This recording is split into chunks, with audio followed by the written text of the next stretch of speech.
Let's go to our guests. In West Jerusalem, we have journalist Gil Hoffman, who's the chief political correspondent at the Jerusalem Post. And Daniel Seidemann is the director of Terrestrial Jerusalem, an NGO that tracks developments that could impact the peace process. Gentlemen, thanks so much for joining us here on the Newsmakers. Daniel Seidemann, let me begin with you. In the build-up to those elections, one of the most interesting things for a lot of people is the alliance that Prime Minister Netanyahu has made with the Kahanists. What's behind that and what does it mean? Netanyahu was afraid, for good reason, that were this Kahanist racist group to run independently, many votes would be lost to the right-wing bloc. And that would be something that would jeopardize his ability to form the next government. Consequently, he did something that no Israeli leader of prominence has done in the past, and he brought them into the fold in order to make sure that their voices would be counted.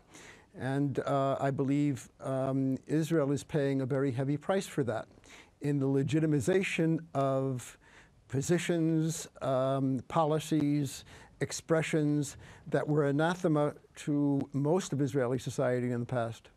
Okay, so give me an example of a position that would be dangerous for the legitimacy and the strength of the democracy of Israel. The Kahanist group are the heirs of Meir Kahane. Their positions vis-a-vis Arabs are racist. They celebrate the mass murderer Baruch Goldstein. All of these things were rejected, including by major right-wing leaders in the past, such as Prime Minister Yitzhak Shamir. The right in the past, with its right-wing ideology, was firmly committed to the democratic values of Israel. That is certainly not the case with this new bunch of people. Okay, so Gil Hoffman, even Naftali Bennett finds them too unpalatable. Why has the Prime Minister decided to go this route, and is it going to backfire? Netanyahu has received an outcry in Israel for this, has received an outcry around the world. It's too late to change this decision. The list of the different parties has been submitted to the Central Elections Committee. In the end, at most, they can have two, more likely one, member of Knesset from the extreme right that would be in the Knesset. They've already said they don't want to be part of a coalition led by Netanyahu, who they see as too dovish for them. And when Netanyahu immediately, if he wins this election, starts pursuing the peace plan that the President of the United States is going to be revealing, then the other members of that party that are less hawkish also won't be part of Netanyahu's government. And it's going to be very different than the world is talking about right now. Are they extremists, Gil? Absolutely. They're not in favor of expelling all Arabs. They're in favor of expelling Arabs who they do not deem loyal. And they've not clearly defined what that means. So there would be some kind of loyalty oath, which there is in other countries. But no, they're very far from mainstream. They are the fringe, and they don't have the support. The very fact that we're talking about people who wouldn't make it into the parliament. There are 47 parties. They would be among the 37 who wouldn't make it into the parliament, shows they do not have the support of the people of Israel. Danny Seidemann? Well, I completely agree with that. What I find regrettable is that Netanyahu is willing to legitimize them for reasons of political expediency. No Israeli national leader has done that. And that, I think, will have a very detrimental impact on political discourse and the whole political culture of Israel. We will pay dearly for this move, even if electorally the impact is going to be very minor. Right. And Gil, Netanyahu on the campaign trail saying things such as whoever votes for Lapid and Gantz votes for the left. They talk about unity, but in reality they are planning to introduce left-wing policies and left-wing plans. He's talking a lot about everybody else is a lefty, you got to trust me. Is that going to work for him? Just understand that over the years, Israelis have moved rightward. And that is because of rockets falling on Jerusalem and Tel Aviv, makes people have a little bit less hope than they've had in the past that there's going to be a peace process that can be successful. This is what he's saying in the campaign because that's what his political strategists tell him to say. But I know from people close to Netanyahu that what he intends to do after the election is to form a coalition that will have centrist elements in it because his goal will be to move that peace process of Donald Trump forward. That's where Israel is heading right now. It's not heading toward an extreme fringe. It's heading toward a peace process for the first time since September 2008 that would be very serious. Danny, do you agree with that? That despite Gil, all of this, Israel's moving towards a peace process? Oh, I humbly disagree with you on this one, Gil.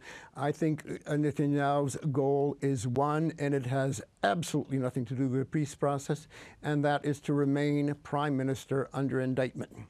And in order for him to remain prime minister under indictment, should he have an electoral victory, that will compel him to join forces with those who will forgive him everything for rejecting any potential political process. So if there will be a Netanyahu victory, he won't be moving towards the center. He will be consolidating his right wing and build that coalition because not only his political life depends on it, it may well depend on whether he will go to prison or not. And that certainly focuses his attention more than any potential plan that could be put out by Trump. Right. Gil, in your particular newspaper, the Jerusalem Post, an op-ed from Gil Troy, the scholar and author, and you would have probably read it, but for the sake of our viewers, he said Prime Minister Netanyahu wants Israel to cross red lines and mainstream bigots by allowing Otzma Yehudit extremists who think that hating Arabs defends Zionism to run for the Knesset. How many elections can you win by shrieking, the Arabs are coming, the leftists are traitors, especially when today's main rivals aren't leftists? With that in mind, anybody reading that would think, well, there can't be any peace process. The Palestinians have no hope with this prime minister, right? Look, I've been covering politics for 20 years. And if there's anything I've learned, it's to not really take seriously anything politicians say during a campaign when they are controlled by their campaign strategists, when they're basically not human. They're walking, talking, trapped by these campaign strategists. And what prime ministers and other party leaders end up doing after elections ends up being their very opposite. I remember Netanyahu talking about how he wouldn't form a government with Tzipi Livni and then formed a government with Tzipi Livni. He wouldn't form a government with Ehud Barak. He formed a government with Ehud Barak. And so I understand why the world is taking seriously this agreement that he made that facilitated a fringe element entering the parliament. And it's terrible, and no one's defending it. What Gil Troy wrote is the consensus. But it's just not the big news. When you see AIPAC and AJC also coming out and saying these guys are racists and reprehensible, so from the outside looking in, especially in the United States, what does that say? Does that say that it's becoming less easy for Jews outside of Israel to even defend Netanyahu, Gil? The fact that AIPAC and AJC are criticizing Netanyahu too shows how extreme a decision that he made, that the mainstream of American Jewish leadership that normally stays out of the fray, out of Israeli politics, felt they had to make a rare exception here. And so this was an inexcusable decision by Netanyahu. No one's defending it, not in Israel, not in America. And then in the end, 120 members of Knesset, probably one from that group. Danny?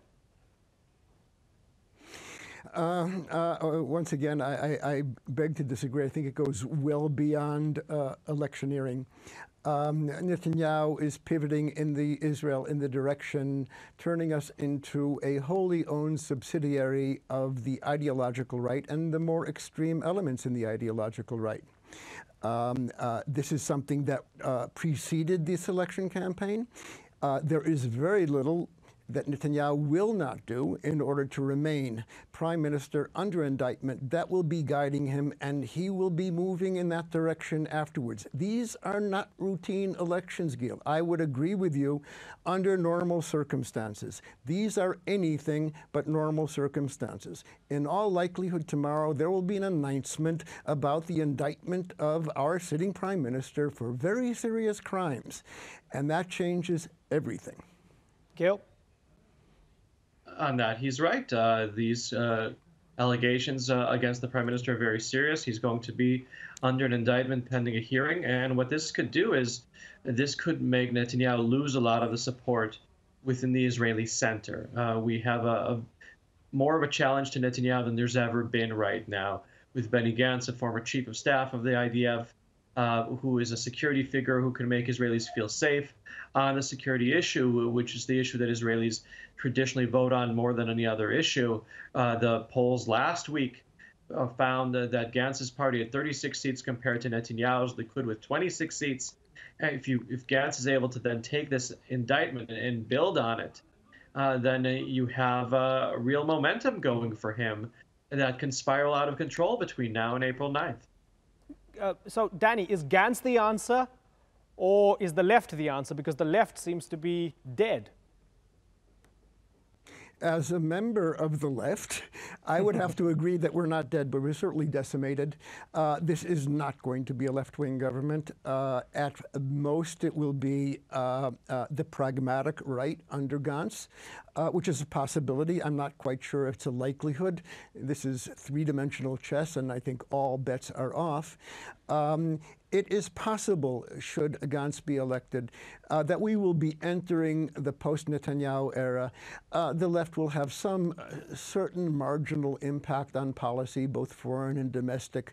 But if there will be a defeat of Netanyahu, it will not be a defeat of the left. It will be a defeat of the pragmatic right defeating the ideological right. Tell me, Gil, why the left seems to be decimated, as Danny put it. So first of all, I got to say, I've been to the events covering the events of Benny Gantz, and they've been very impressive. I've seen how he's managed to galvanize the support of a wide swath of the political spectrum in Israel, from moderate right to almost extreme left.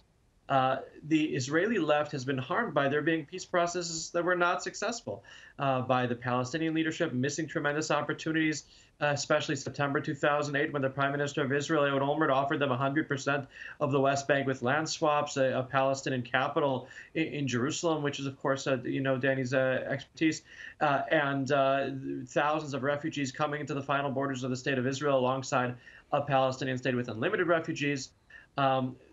Israelis seeing that and seeing those rockets fall in Jerusalem and Tel Aviv, that has an impact. The President of the United States, before Trump, Barack Obama, did a lot to alienate his potential political base in Israel by making a big deal out of consensus areas like Jewish neighborhoods in Jerusalem that even the Israeli extreme left doesn't favor giving up. And that also made the left lose a lot of support. But the left is not dead. I don't even think the left is decimated. I think the left has had poor leadership, and the left has had bad luck. And the left can very much come back with the right kind of leaders. Okay, interesting couple of months ahead of us. Gil Hoffman and Danny Seidemann, I thank you both for joining us here on the Newsmakers.